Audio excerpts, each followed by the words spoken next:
Welcome to Country Fried Rock, where we talk with musicians to find out what inspires their creativity. Country Fried Rock, music uncovered. Today we're talking with Andrew Leahey, a songwriter with a brand new EP out as Andrew Leahey and the Homestead. Checking out Summer Sleeves. You may have heard his album from 2011 that leaned a little more country, but this EP is clearly setting the stage for some changes in Andrew Leahey's music. There's an upcoming full-length album from this Julliard-trained and vocalist. Andrew Leahey is a guy who's comfortable on stage, having played Carnegie Hall and Lincoln Center in his classical days, but the pull of the music that he grew up listening to just seemed a whole lot more fun to perform. So Andrew Leahey's still finding himself musically, which is a whole lot easier when you've got the skills that he does. We'll check it out, the Summer Sleeves EP from Andrew Leahey and the Homestead, today on Country Fried Rock. Sometimes you have to catch a band when they're on the road. Our guest joins us this week by cell phone. My guest today on Country Fried Rock is Andrew Leahey with a brand new EP. Welcome. Thank you. It's nice to be here.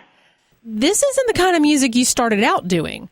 Well, I mean, it is and it isn't. When we started out, it's a little bit more country-centric, and then we've kind of been learning how to build off that, to kind of downplay the twang, but to keep the more heartland rock and roll aspects that were always present in the music. We're working on kind of bringing those out to the forefront. How did you get into music originally? I was really young. My mom was a classical vocalist who would play piano around the house, and I would sing with her. This was young. I mean, I was probably 4 years old. It was pre-kindergarten. I was probably too young to really carry a conversation. I could carry a tune, and my mom realized that and kind of made sure that I, kept cultivating that. And my older brother played guitar. I started taking, guitar lessons. I wanted to emulate him, and just kind of over time, you graduate. Yeah, you graduate from playing Ode to Joy and My Bonnie Lies Over the Ocean, and you start playing more current songs, which at the time, Guns N' Roses, Patience, and other hair metal ballads. Not the most timeless stuff, but you learn how songs are made and how melodies can weave themselves over chords. And after a while, I just started doing that on my own. So at what point did you start writing your own music? I kind of cheated at first. I think I would take, popular songs that I would learn. I mean, I remember learning, of all songs, it was Bryan Adams' Heaven. Yeah. Again, not the coolest song, but I remember taking that and changing the words a bit, kind of adding a couple new chords here and there, and coming up with a version that definitely wouldn't, keep me out of the courtroom if I'd released it and he decided to sue me, but it was one step toward coming up with something of my own. It wasn't until college, though, that I really started learning how to do it, and I think I'm still constantly learning how to do it. What's changing for you? I don't know. I've lived in Nashville for the past year and a half, and, I've never lived in a place that just lives and breathes music the way that this place does. I've never just surrounded myself with musicians to the extent that I am now. So I think just, I'm trying to be more open to the muse, for lack of a better way to put it, and just kind of recognize when songs are bubbling in my head, and to respect that, and to try to make sure that I catch it, that I write it down before it goes away. Mm-hmm. How does being surrounded by so many other people in different aspects of music help you? It's a challenge and it's a benefit. It lends a really cool creativity to the town. I mean, I think it's very, very rare that music is, kind of a major source of a city's economy like it is in Nashville. So I think it just makes sure that you're always, it's always in the back of your mind. You always have that creativity with you, just because the majority of the people that you're interacting with are involved with the music industry in some degree. You never have to feel bad when you explain to somebody that you're a musician. They never equate that with you being homeless or unemployed. They totally understand it. And I think it kind of fosters this circle of acceptance that is rare in most American towns. Hey, this is Andrew Leahey from Andrew Leahey and the Homestead, and you're listening to Country Fried Rock. Country Fried Rock is proud to announce our second compilation to raise funds and awareness for musicians' mental health services. You can help keep music alive by pre-ordering our second compilation for Nucci's Space. Check it out at countryfriedrock.bandcamp.com. All of the proceeds raised go directly to the model program for community-based mental health services, reaching the musician community of Athens, Georgia, and soon expanding to my hometown of Atlanta. Born of tragedy, but making a difference for people right now. Prevent musician suicide. You know an organization makes a difference when people like this step up to the plate and donate songs. We thank them, and we thank you for your generous contributions to preventing musician suicide. Keep music alive. You're listening to Country Fried Rock. Today, we're talking with Andrew Leahey. It's funny that you mentioned that your music is moving more away from country, yet there you are in the middle of Nashville. It's true. I mean, I think, and that's one of the reasons that I love Nashville so much. It's obviously the country music capital of the world, and it's kind of an underdog when it comes to rock and roll or hip-hop or any other genre, but all those genres are represented here. You know, we've got the Black Keys and Kings of Leon, and they're on the rock end of the spectrum, and then we have, Kesha on the pop end, we have Paramore on the, kind of alternative pop rock end. So I think that it is, broader musically than most people think that it is. As you are able to be with so many different people who make their livings making music, what different influences are coming in that might be surprising to yourself? Well, you learn about a lot of new bands, the band, Lee Von Helm, Robbie Robertson, those great guys are just kings here. And they're kings everywhere, but I've never lived in a city that, just really reveres them as they do here in Nashville. So you're exposed to different kinds of music.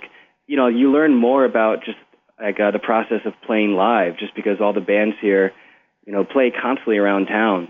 Playing live becomes less of an ordeal, it becomes less of a process, and it just becomes more of a part of everyday life, which I enjoy because I think playing live is kind of where I get the most joy out of this whole musical job. You've spent quite a bit of time on the road lately. How has that been? It's been up and down. I definitely prefer to go out with the full band. It's not always easy to do that. When you get to be, in your upper 20s or your early 30s, it's hard to get people who are willing and able to put their careers on hold and go out on the road and sleep on people's floors. People have jobs, people have kids, people have wives. So I've done a lot of solo touring as well.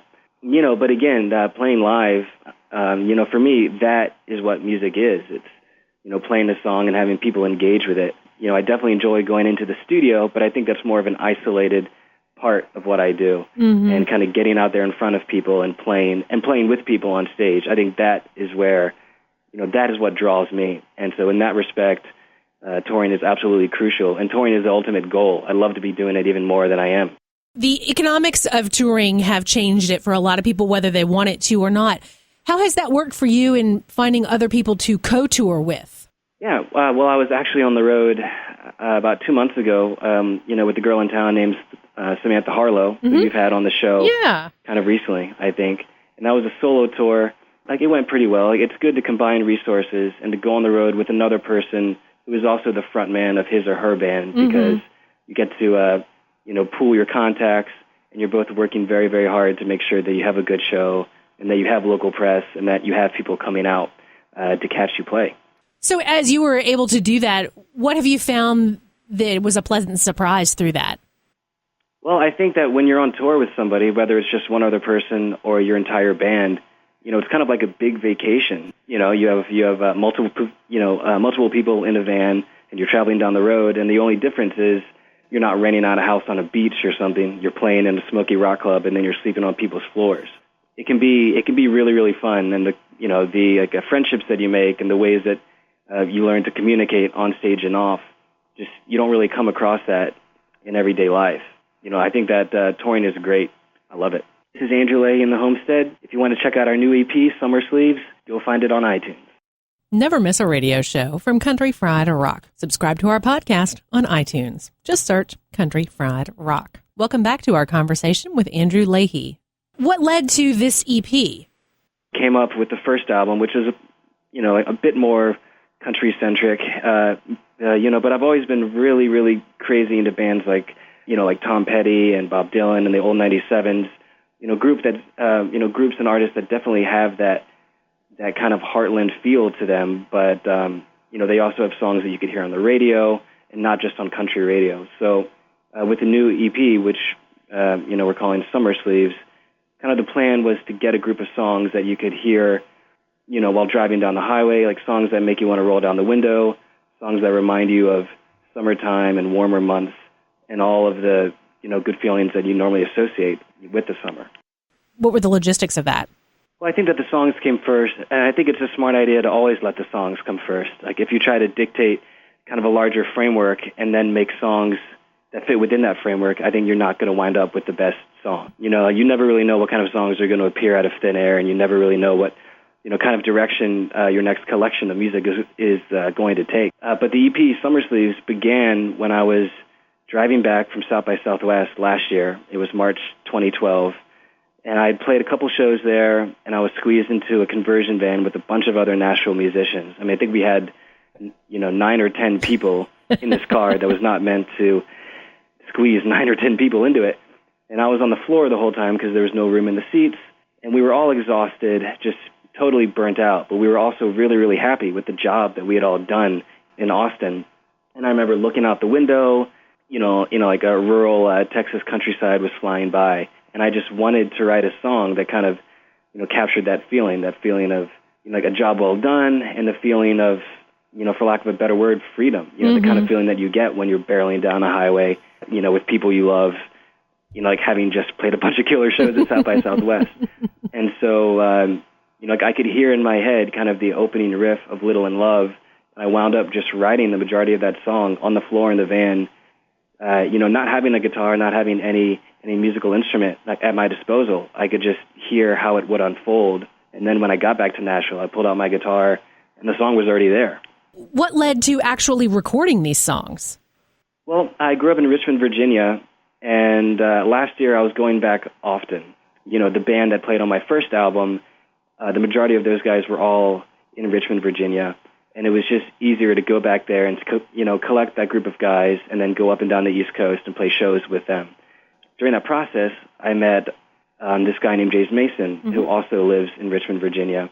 And he has a band called the Mason Brothers, and they're very, very good, slightly folkier, slightly more like Elliott Smith influence than my band is.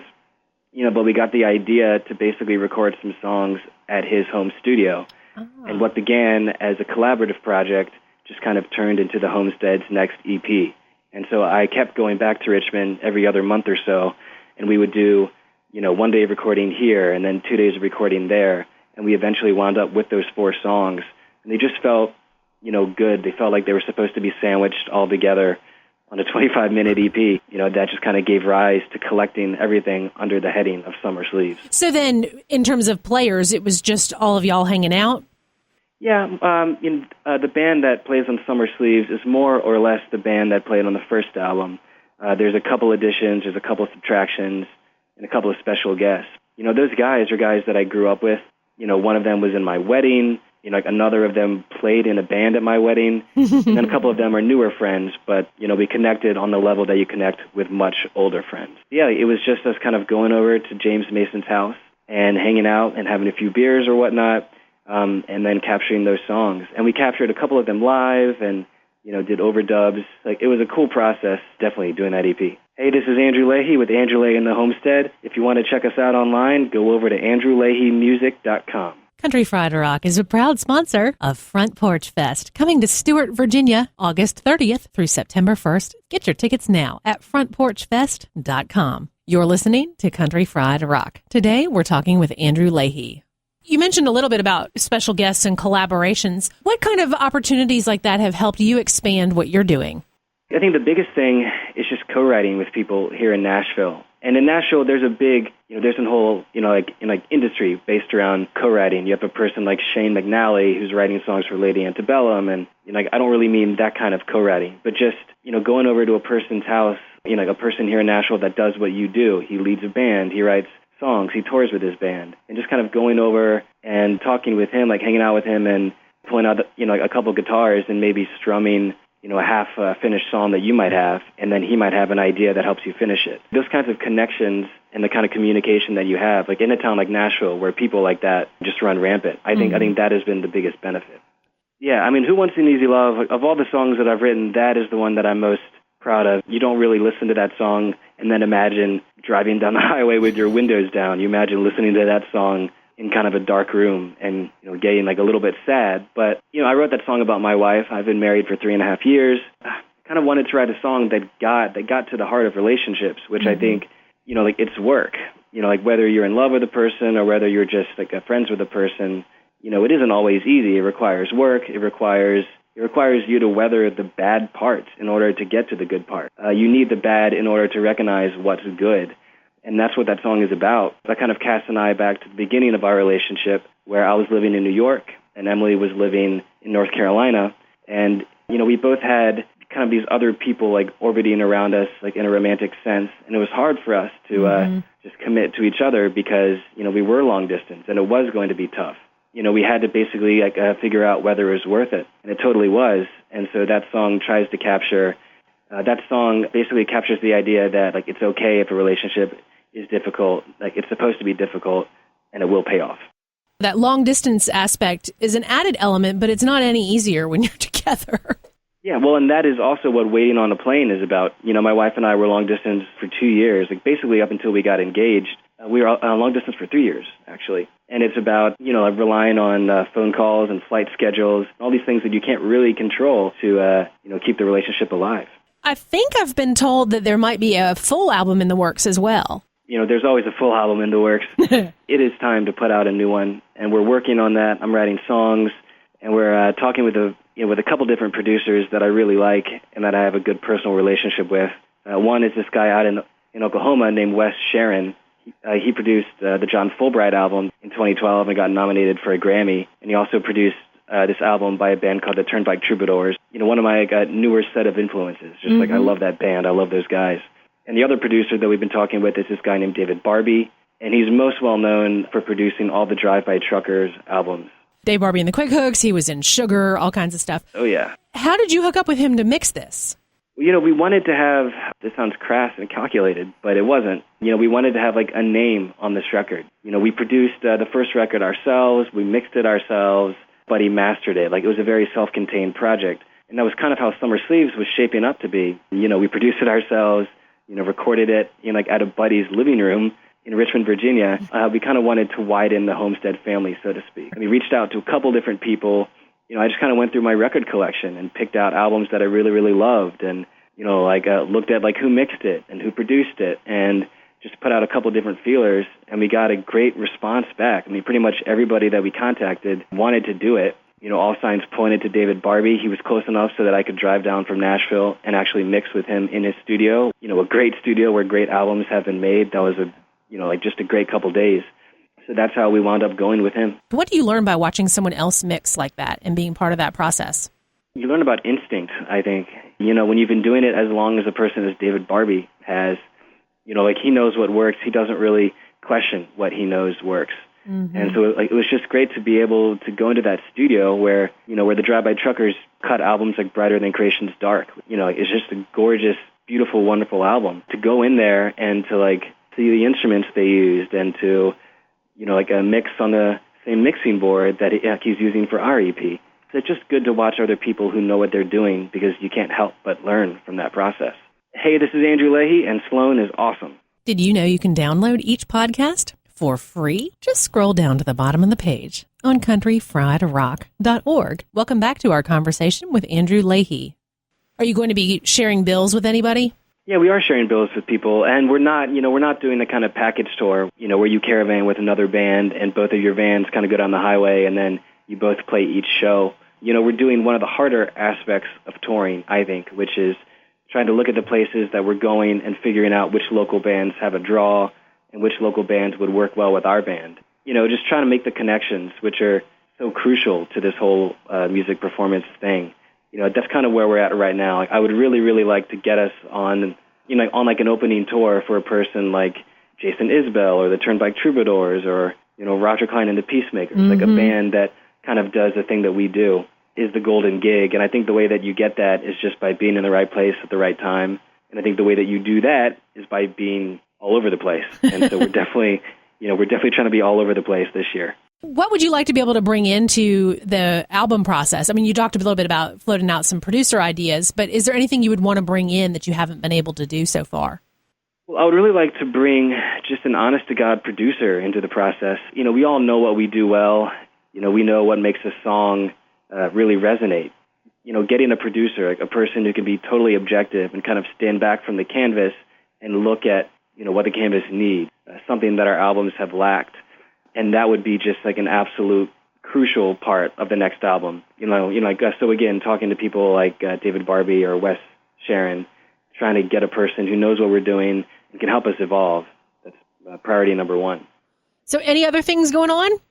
The music journalism job, which I've been doing for years, and 10 years now. I think that actually, it informs the music performance process more than I initially thought. Really? It's interesting to watch kind of how those two careers intersect. I always viewed my job as a music journalist, it was always a process of looking at a song and kind of, asking yourself, is this a good song? How is this a good song? If the hooks, resonate, how do they resonate? And if the lyrics sound nostalgic, why do they sound nostalgic? And when you do that kind of thing, over and over and over for years and years, you learn how to unpack the basic building components of a good song. And you also learn how to kind of trace influences from one band to another. So earlier I was talking about that band, Turnpike Troubadours. So kind of look at them and ask, where are their influences coming from? Which, in their case would be Steve Earle and Bruce Springsteen. And then you look at a person like Steve Earle and you say, where are his influences coming from? Townes Van Zandt, would be a good example of that. And so you learn kind of how to trace things back. And then, it's you discover the influences of your influences. And then you can mine those influences for inspiration, and you don't sound like a third generation carbon copy of, this current band. You can hopefully put yourself on a platform where you're level with them because you're drawing from the same place. Being a good music journalist, I think is, it's equivalent to being a good music fan. It keeps you in love with the whole art form, and it keeps you looking very closely at how that art form is made, and it keeps you unpacking the mysteries of it. I feel like in doing that, I've been kind of examining the thing that I do from another perspective, and that can only help. That can only help inform the songs that I write. Do you find yourself overanalyzing your own work? Yeah, I definitely do, and I think that comes into play kind of most deeply when I'm in the beginning process of writing a new song. It's hard for me to just let something come out naturally because I'm always looking at it and saying, is this good enough? Is that line good enough? Is that chord progression too derivative? Sometimes you need to let the whole song just come out in one piece, and then you can chip away and carve it into something special. But I have a hard time doing that. Given that I do have that critic's eye, I wind up kind of criticizing the song before it's even half formed. Who's been someone you've had a chance to interview or review on your own that you've ended up really enjoying? Man, I was thinking of a list before I gave you a ring. God, I've interviewed a bunch of my idols. I've interviewed a bunch of people, legends. I've interviewed Fleetwood Mac. I've interviewed, Kings of Leon, the Beach Boys, Mumford & Sons, Black Keys, Jennifer Hudson and Robert Thicke, just kind of people from the whole spectrum of music. Yeah. And I don't know if it's a question of, which interview was the most influential on me. I think it's just, it's cool to hear people talking about their craft, the thought that goes into their songs, and it changes from person to person. But I think, when you get a person who is engaged on the phone or in person or wherever the interview is taking place, it gives you a newfound respect for their music. It can increase your opinion of that artist, even if the kind of music they make is not necessarily your bag. You understand that it means a lot to them, that they're not phoning it in. Well, I really appreciate it, and I'm excited for you all, and I hope that this summer tour and the bits of getting out on the road really build something cool for you all. All right, Sloan. Thanks Take so care. much. Bye-bye. Bye-bye. Country Fried Rock, music uncovered. Find our full playlist at countryfriedrock.org. You can subscribe to our weekly podcast on iTunes. Just search Country Fried Rock. Our theme music is from The Heap. Check them out at heapdeluxe.com. That's HEAPDELUXE. Our Country Fried Rock stinger is from Steve Soto and the Twisted Hearts. Country Fried Rock. Copyright 2013 by Lily Pad Productions. All rights reserved. Country Fried Rock is a partnership with the nonprofit Florence Regional Arts Alliance. Your donations to this program are tax deductible to the extent you are eligible under U.S. law. Country Fried Rock radio programs are distributed to public radio through the Public Radio Exchange, prx.org. Ever he been helping us some country fried rock.